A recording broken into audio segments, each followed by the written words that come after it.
El champán fluía libremente en la exclusiva boda Valenzuela Montes celebrada en la hacienda familiar en Cuernavaca.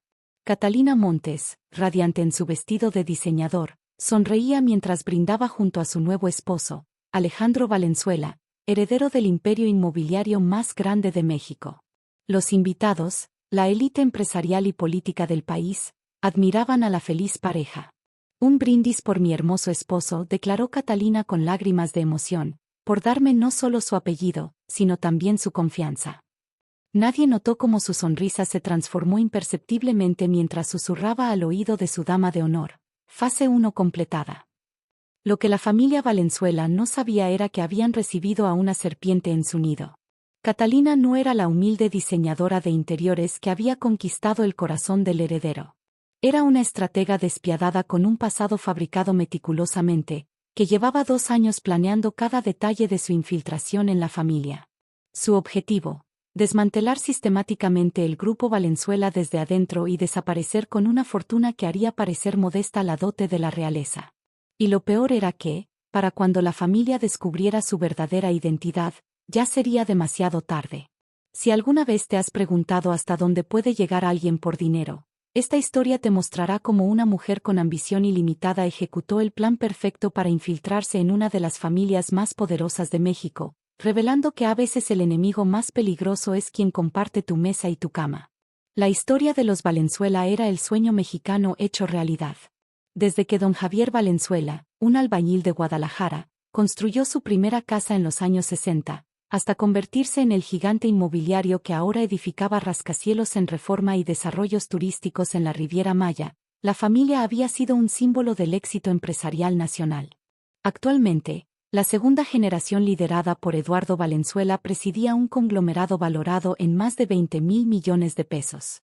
Sus 3 hijos representaban el futuro de la empresa. Alejandro, de 34 años, brillante arquitecto educado en Harvard, dirigía la división de proyectos innovadores. Regina, de 32, abogada implacable, gestionaba los asuntos legales. Y Mateo, de 29, con su instinto financiero, manejaba las inversiones internacionales. La familia Valenzuela no solo era rica, sino respetada. Sus desarrollos de vivienda social habían ganado premios internacionales y su fundación apoyaba a cientos de estudiantes de bajos recursos. Para la opinión pública, representaban la cara amable del capitalismo mexicano.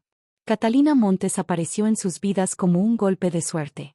Alejandro la conoció durante la remodelación de las oficinas centrales, donde ella trabajaba como diseñadora de interiores.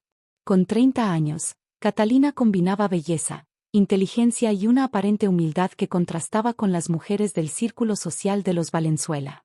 Su historia personal resultaba conmovedora. Huérfana criada por una tía en Oaxaca, había estudiado con becas y construido su carrera desde cero. Su pequeña firma de diseño había ganado reconocimiento por proyectos que fusionaban lo tradicional mexicano con tendencias contemporáneas.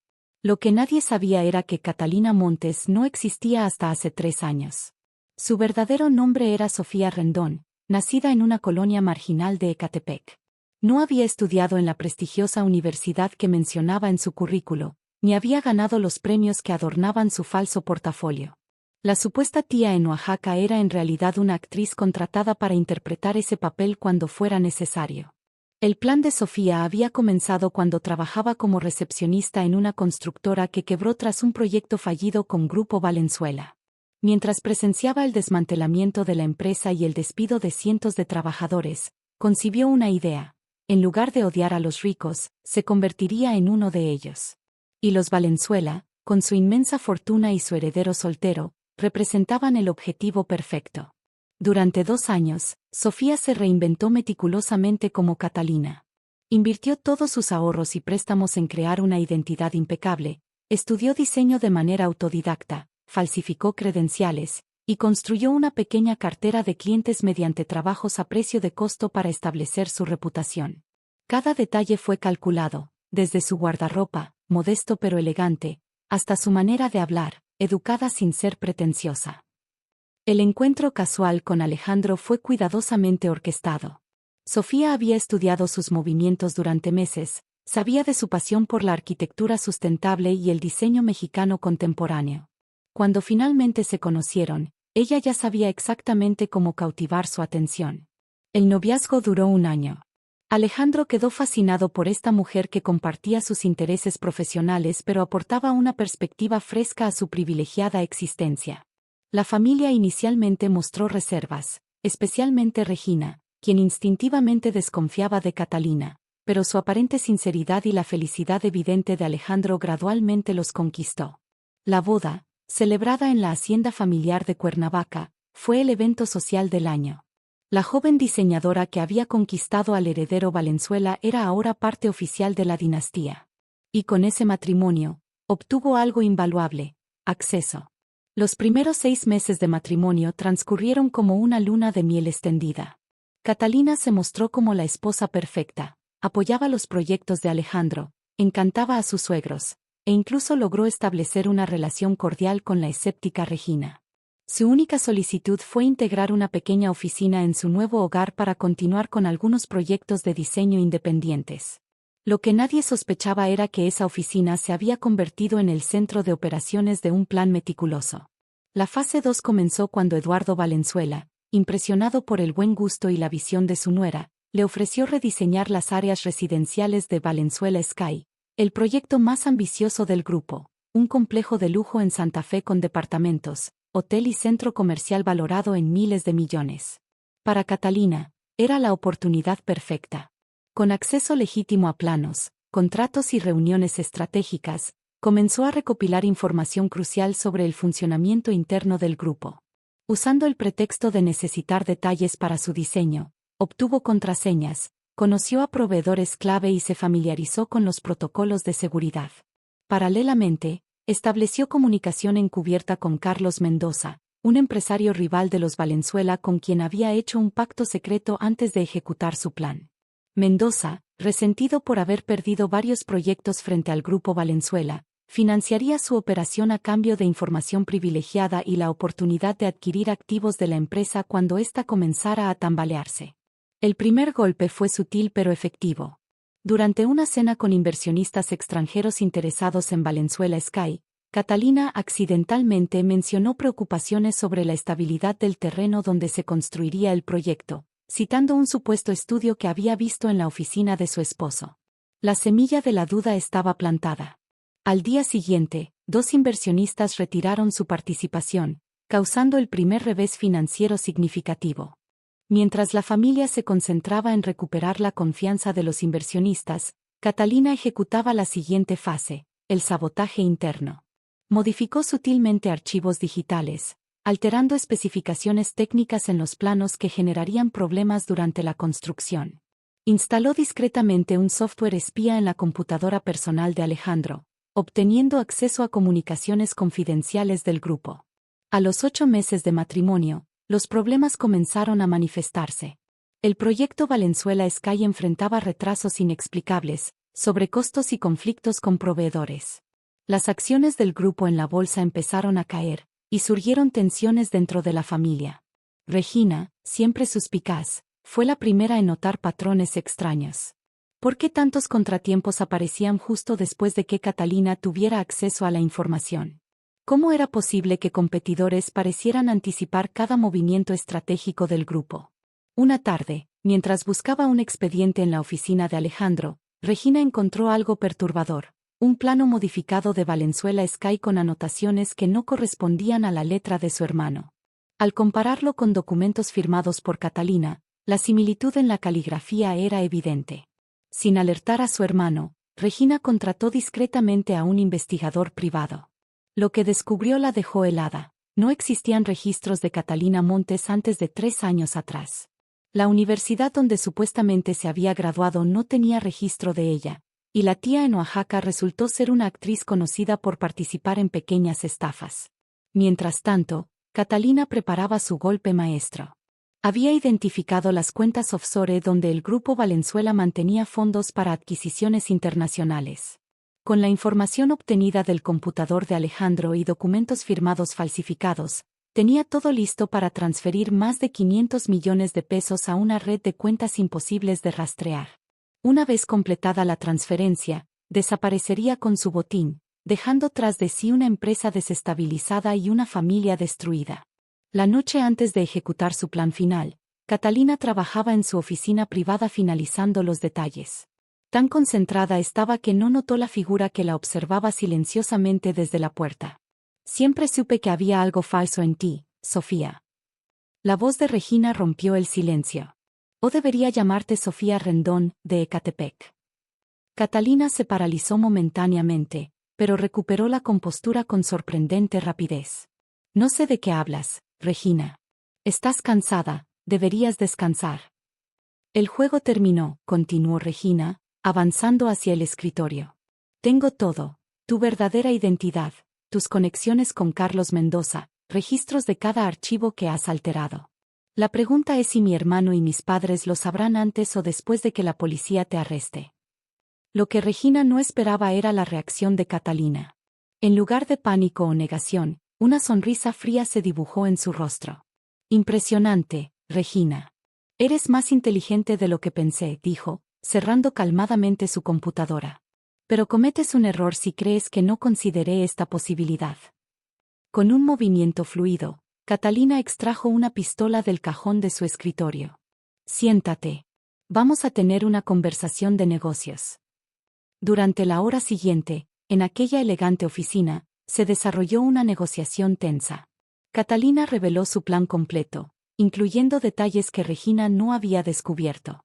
No solo planeaba robar 500 millones, sino que había establecido una estructura para adquirir el control de varias subsidiarias del grupo cuando su valor cayera tras el escándalo.